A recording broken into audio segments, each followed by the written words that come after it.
توسعه فردی سفری است که هیچ خط پایانی ندارد. این مسیر از لحظه‌هایی آغاز می‌شود که تصمیم می‌گیریم بهتر شویم، رشد کنیم و به پتانسیل واقعی خود دست یابیم. گاهی این مسیر پر از چالش‌ها و موانع است، اما هر چالشی که بر آن غلبه می‌کنیم، ما را قوی‌تر و آگاه‌تر می‌سازد. در هر مرحله از زندگی فرصت‌هایی برای یادگیری، تجربه‌های جدید و خودشناسی پیش روی ما قرار می‌گیرد.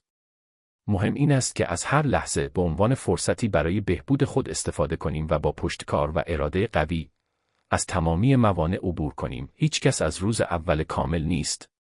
توسعه فردی یک فرایند مستمر است که در آن با افزایش آگاهی و شناخت از خود می‌توانیم نقاط ضعفمان را بهبود بخشیم و بر توانمندی‌های خود بیفزاییم. برای اینکه در این مسیر موفق شویم، لازم است هدفگذاری کنیم و با برنامه‌ریزی مناسب به سوی این اهداف حرکت کنیم. نکته مهم این است که گاهی پیشرفت‌های کوچک می‌توانند تحولات بزرگی در زندگی ما ایجاد کنند. حتی اگر تغییرات در ابتدا نامحسوس باشند، با گذر زمان تأثیرات عمیق آنها نمایان خواهد شد. یکی از اصول مهم توسعه فردی، داشتن نگرش مثبت و باور به خود است.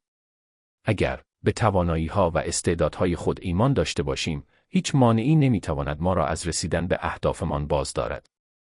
لازم است که از اشتباهات خود درس بگیریم و به جای اینکه خودمان را به خاطر شکست‌ها سرزنش کنیم، از آنها به عنوان سکویی برای رشد استفاده کنیم.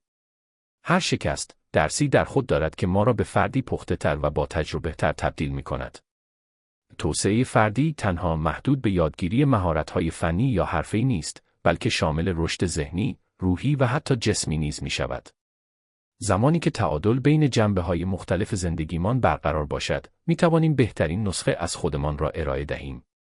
بهبود روابط اجتماعی، افزایش اعتماد به نفس، مدیریت استرس و ارتقای سلامت جسمی، همگی بخشی از توسعه فردی هستند که به ما کمک می‌کنند زندگی‌های متعادل و رضایت بخش‌تر داشته باشیم. در نهایت، توسعه فردی نه یک مقصد، بلکه یک سفر همیشگی است.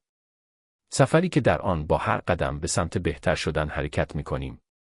این سفر ممکن است گاهی سخت و طاقت‌فرسا باشد، اما ارزشمندترین دستاوردهای زندگی ما در همین مسیر به دست می‌آیند. با اراده‌های قوی، امید به آینده و اشتیاق به یادگیری، می‌توانیم بر هر مانعی غلبه کنیم و به رشد و شکوفایی دست یابیم. مهمترین نکته این است که هر روز، حتی به اندازه یک قدم کوچک، به جلو حرکت کنیم و هرگز از تلاش دست نکشیم.